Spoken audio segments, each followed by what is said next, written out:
Problema itong mga makos na mga vlogger at mga troll. Sige sila character assassination, sige sila bira ng bira. Ang suggest sa akin ng mga commander, sir, patayin na lang natin yung mga yan. Pag umikot ang gulong, patayin na lang natin. Screenshot na lang na screenshot kami, sir. Para maipasa kung sa intel natin. And then, patayin na lang. They made a choice. Yung, ating panibagong video. Mga minamahal, nagulat ako kasi ngayon ko lang po talaga ito nalaman na meron palang threat sa mga katulad ko, which is yung pro-government vloggers at hindi lang pro-government, yung mga sumusuporta na vlogger sa administrasyon ni PBBM. Lahat po ay may threat. So, nakita ko kasi itong video na ipinasa sa akin na yung pangalan daw po namin ay nakalista na. So, markado na daw po ang name namin at ipapasa daw po ito sa kanilang intel. Kasi ang dapat daw sa amin ay chinuchugi. Kasi wala daw kaming ibang ginawa kundi character assassination dito kay Vice President Sara Duterte. Like, nung nakita ko yung video ni Dado Clemente, napaisip ako, sino ba yung mahilig mag-character assassinate? Sino ba yung rally ng rally? Sino ba yung nagsasabing Marcos bangag, Marcos addict, 'di ba? Marcos puro lang party, Marcos puro lang gala, puro lang lamierda. 'Di ba Marcos may sakit? So sino ba ang mahilig mag-character assassinate in the first place? Kaya nga nagtataka ako na bakit nakasulat yung pangalan namin sa intel na tinutukoy ni Dado Clemente na in the first place, 'di ba kayo itong mahilig manira?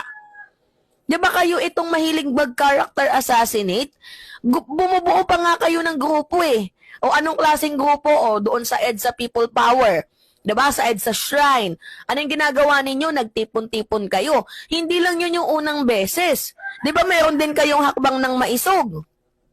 Na hindi lang isang beses na ginawa yung rally na yon. Simula January, February hanggang umabot na ng August. Lagi kayong naghakbang ng maisog rally. Hindi lang hakbang ng maisog rally, hindi lang EDSA Shrine People Power, kundi meron din kayong tinatawag na prayer rally. Diba kaya nga sabi ko sa inyo mga minamahal, ang unfair naman, syempre kami, sumusuporta sa administrasyon. Sumusuporta kami sa tama. Sinusuportahan natin ang gobyerno kasi ayaw natin na nagkakagulo. Kasi kayo mga panggulo kayo, tapos ngayon kami pa yung nakasulat sa intel ninyo na tinutukoy ninyo na kami daw po ay ipapatsugi. Well, actually, hindi naman ako natatakot kasi wala naman tong credibility itong Dado Clemente na to. Pero the way na nagbo-vlog siya, mayroong halong pananakot sa mga katulad namin. Ballpoint man, kung nakikinig ka, rat-ratin mo na. Sorry. Diba, Takeo Miyamoto, hinahamon ko, Sabi ni Dado Clemente, pakinggan natin mga minamahal. Pakinggan nyo ako ano yung pagbabantaan niya sa mga katulad natin sumusuporta sa administrasyon. ang problema itong mga Marcos na mga vlogger at mga troll. Sige sila character assassination, sige sila bira ng bira. Ang suggest sa akin ng mga commander, sir, patayin na lang natin yung mga yan. Pag umikot ang gulong, patayin na lang natin. Screenshot na lang na screenshot kami, sir. Para maipasa dun sa intel natin. And then, patayin na lang. They made a choice. Hindi, ang pinagtataka ko dito mga minamahal, kasi sabi ni Dado Clemente, utos daw po ng commander.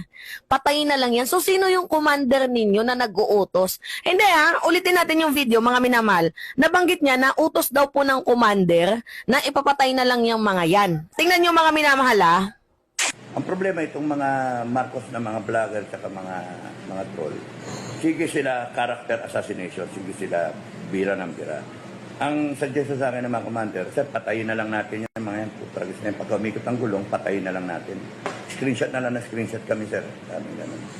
Para maipasa dun sa intel natin. And then, patayin na lang. They made a choice.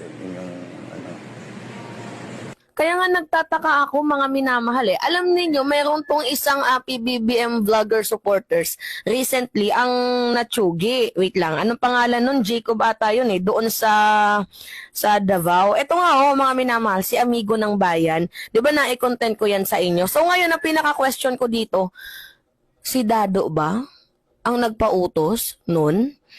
'Di ba? Pero mga minamahal, itong si Amigo ng Bayan kasi, sumikat to sa pagko-content kay Cathy Buni.